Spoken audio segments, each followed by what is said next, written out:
Salut à tous, bienvenue sur la chaîne. Il y a quelques temps, rappelez-vous, je vous avais présenté une imprimante thermique pour étiquette. De la même marque, aujourd'hui, je vous présente celle-ci, une imprimante thermique, mais cette fois-ci pour feuille A4. Premier avantage de cette imprimante, c'est que vous allez pouvoir l'emmener partout. Regardez, elle est vraiment transportable. Vous la mettez dans un sac et vous allez pouvoir imprimer à l'extérieur.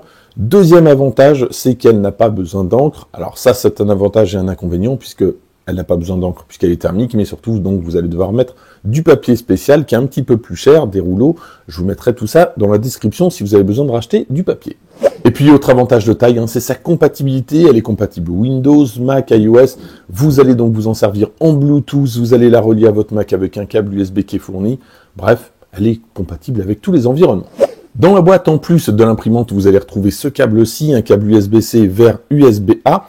Alors, ce câble, il va vous permettre, par exemple, de relier votre ordinateur pour la connecter tout simplement en filaire, mais également, vous allez pouvoir recharger avec ce câble-là. Si vous avez un port USB-C, pas de problème, il est livré avec ce petit adaptateur. Et puis, toujours dans la boîte, on a les pilotes d'impression. C'est très simple. Vous avez une clé USB, vous installez les pilotes. Vous allez voir, ça s'installe très rapidement. Et justement, on va commencer par là. Donc, vous mettez votre clé USB et vous allez voir que dans le dossier, donc, il y a différents fichiers, notamment un guide d'installation, des pilotes d'installation pour Windows, mais également pour Mac. Donc, nous, on va l'installer sur Mac. Alors, ce qui va se passer, c'est qu'en gros, ça va installer les pilotes de la marque, donc Moonbeam, pour le modèle ITP04. Ensuite, c'est pas très compliqué. Vous allez dans les réglages, donc qui se trouvent dans le menu pomme en haut à gauche, et vous allez sélectionner donc les imprimantes. Vous ajoutez donc une imprimante, vous sélectionnez, donc vous voyez, à partir du moment qu'elle est connectée et allumée, vous allez voir donc l'ITP04 qui s'affichera. Par contre, on va aller donc télécharger, installer en fait les pilotes. Donc on prend le bon gestionnaire de pilotes, c'est celui-ci, et après, il n'y a plus qu'à ajouter le tout. Ça m'a pris 1 minute montre en main, et sachez que donc ce pilote est vraiment compatible, puisqu'il est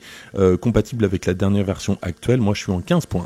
Allez, c'est parti, donc premier test d'impression avec du texte. Alors vous voyez, c'est un petit peu plus lent qu'avec l'imprimante précédente, car c'est sûr, c'est pas fait pour débiter des mètres et des mètres de papier. Comme c'est une imprimante thermique, évidemment, on va avoir une impression en noir, donc là, évidemment, ça ne gêne pas du tout, c'est un livre.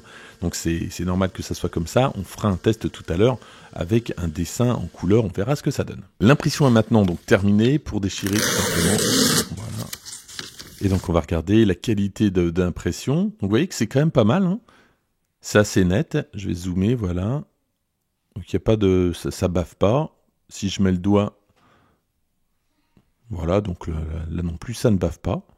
Donc voilà ce que vous pouvez espérer en impression. Et donc vous l'avez compris, c'est pas du papier standard, donc vous n'allez pas avoir le même usage de cette imprimante qu'une imprimante traditionnelle.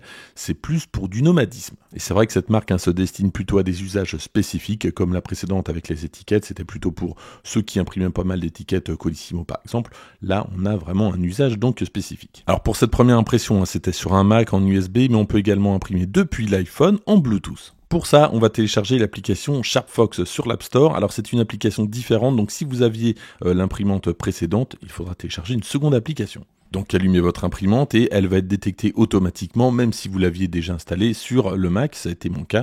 Donc vous voyez, donc là elle est détectée, elle est vue, j'ai plus qu'à suivre les instructions. Depuis l'application, je vais pouvoir imprimer un document, mais je vais pouvoir imprimer par exemple une photo que je suis en train de prendre. Donc c'est ce qu'on va faire juste ici, voilà, donc ça m'ouvre l'appareil photo, je vais prendre la dictée magique, et là ça tombe bien, il y a plein de couleurs, vous allez voir évidemment c'est une impression en noir et blanc, donc voilà ma photo.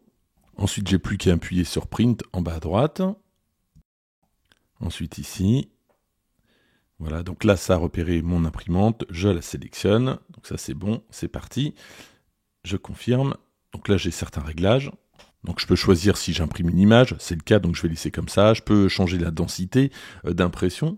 J'ai également l'orientation, mais bon là on laisse vraiment les réglages par défaut, on s'en fiche un petit peu. Voilà, donc toujours cette rapidité entre guillemets à imprimer, différente de l'impression de l'étiquette, et vous voyez bien qu'évidemment c'est en noir et blanc. Donc ça se destine plutôt à un professionnel qui voudrait imprimer une facture par exemple n'importe où, ou même un étudiant qui voudrait imprimer un cours. Bon, ça, vraiment, il y a plein d'usages, mais c'est vrai que pour la maison, c'est pas forcément très recommandé. Donc vous le voyez, que ça soit pour l'installation sur Mac, qui est vraiment très facile à faire, ou sur l'iPhone, vraiment là aussi très facile, tout a été simplifié, donc pour le coup, c'est vraiment un produit assez facile d'utilisation. On va arriver au bout de l'impression, pareil, on va devoir retirer, on y est presque là, c'est bon, donc je vais déchirer sans s'abîmer le papier. C'est vrai que c'est un petit peu fragile. Voilà. Et donc voilà le résultat. Là aussi, c'est plutôt pas mal. Bon, évidemment, c'est toujours de l'impression thermique. Alors ici, j'ai fait un autre test, une tortue galante, comprenne qui pourra. Une image à l'origine en couleur, générée par Dali, mais regardez, donc, si je m'approche un petit peu, on voit que c'est quand même pas mal. Donc ça, c'est soigné. En tout cas, personnellement, je suis assez content du résultat, que ça soit en texte ou alors tout simplement avec une photo comme ça, en noir et blanc, en couleur, j'ai essayé un petit peu tout. On a toujours un résultat très correct. L'ITP04 ne pèse que 750 grammes. Sur les deux côtés, on a un petit loquet. Voilà, ça permet d'ouvrir l'imprimante, alors qu'il mesure 28 cm, un petit peu plus de 28 cm de longueur. Et donc ici, le papier thermique qu'on va venir poser très facilement. Il n'y a vraiment aucune difficulté.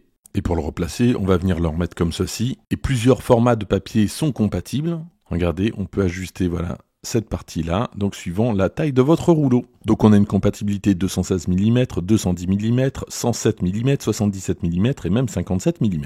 Alors il y a une petite astuce également pour avoir certaines informations sur l'imprimante. On referme, on appuie 2 fois comme ici. Et donc on va avoir un code QR qui va nous donner, alors plusieurs codes QR d'ailleurs qui vont nous donner certaines informations.